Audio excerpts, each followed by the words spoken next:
Good day. This presentation is all about a report on international trade.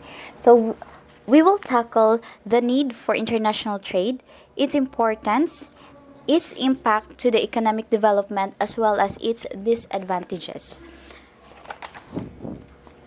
The international trade has become an important contributor in the economic growth of a particular country, depending on its policy and other legal aspects.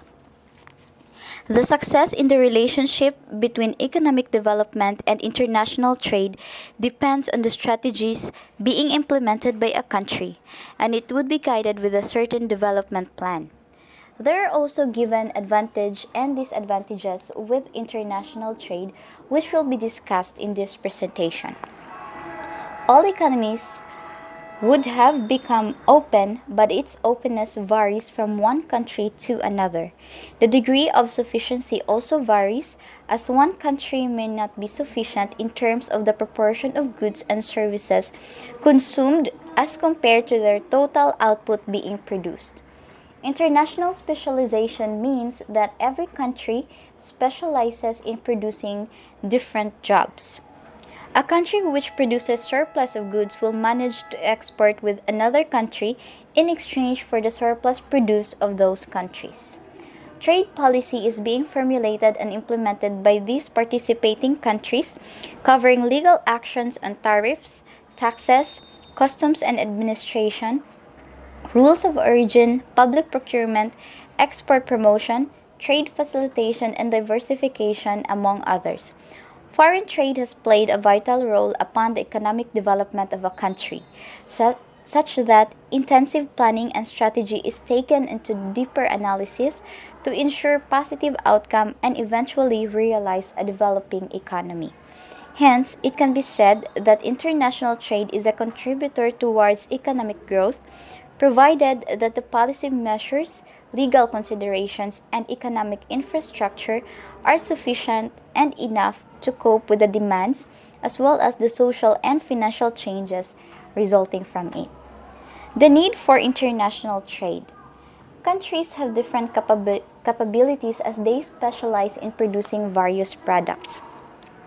It was also being adapted in order for one country to compensate with what they lack resources or they did not produce.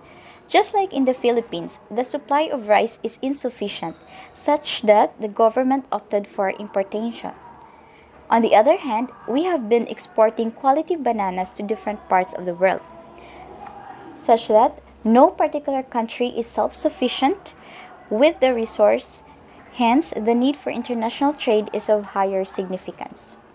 Importance of international trade.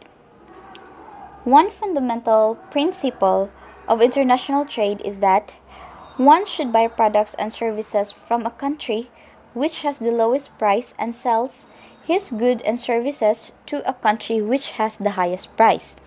This principle provides opportunities to the buyers, sellers, and developed countries to accelerate the pace of their economic development. A country may obtain an item from another country if it cannot effectively produce it within its national boundaries. Global trading allows the different countries to participate in global economy, thus encouraging more foreign investors. It cannot be denied that the international trade is beneficial for the countries involved in the trade if policies are followed and implemented properly. It opens up opportunities of global market to the entrepreneurs of the developing nations. Trade policies, macroeconomic scenarios, and political stability still needs to be harmonized and properly observed in order to complement the gains from this trade. Next, we have impacts of international trade to economic development. Economic growth depends upon enhancing productivity, which includes land, labor, capital, entrepreneurship, and stable policy environment, among others.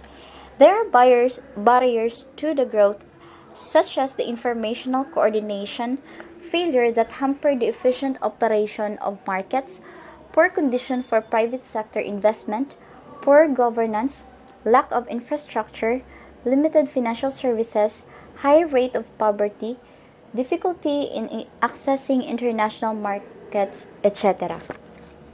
Hence, the government should take action in developing policies and the private sector to develop their markets that has an impact toward its chosen industry. So what are the disadvantages of international trade? Although some countries benefit from the international trade, it is also has its disadvantages such as follows.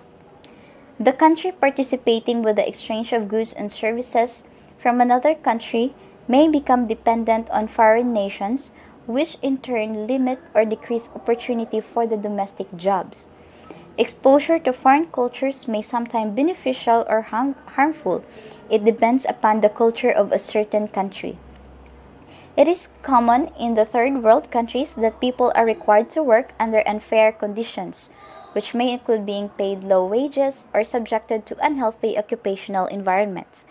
Goods and services can be produced more cheaply in emerging countries. When these countries will be allowed to access larger markets, it can result in job losses and the collapse of industries in the developed countries because they are no longer competitive. It can also result to the great destruction and exhaustion of the natural resources. Some countries are greedy for revenue and are profit-driven, leaving the natural resources exploited, which may lead to environmental problems in the future. And supplying nation can impose embargoes or other difficult trade restrictions if differences arise or simply for financial gains. In conclusion, the international trade is a contributor towards economic growth provided that the policy measures, legal considerations, and economic infrastructures are sufficient and enough to cope with the demands as well as the social and financial changes resulting from it. In real terms, major benefits of international trade have disproportionately gone to rich nations and wealthy nationals within domestic conditions of poor nations. This general condition has reinforced the status of highly inequity in institutional, social, political, and economic context. Nowadays, multinational or transnational companies control enormous amounts of the world's natural resources. It is important in terms of international trade negotiations that the developing nations, probably as a group, extract favorable trade conditions from more developed nations, especially regarding the elimination of barriers to exports of less developed countries based on labor intensive manufactured goods. In this sense, the coming out of the World Trade Organization has the potential of improving conditions of international trade for less developed countries. The references for this presentation are the original articles of Dilyara I. Makhmutova et al. Entitled Impact of International Trade on Economic Growth and G.V. Vijayasri entitled The Importance of International Trade in the World. And this presentation is being done in compliance with the requirements of International Marketing Course.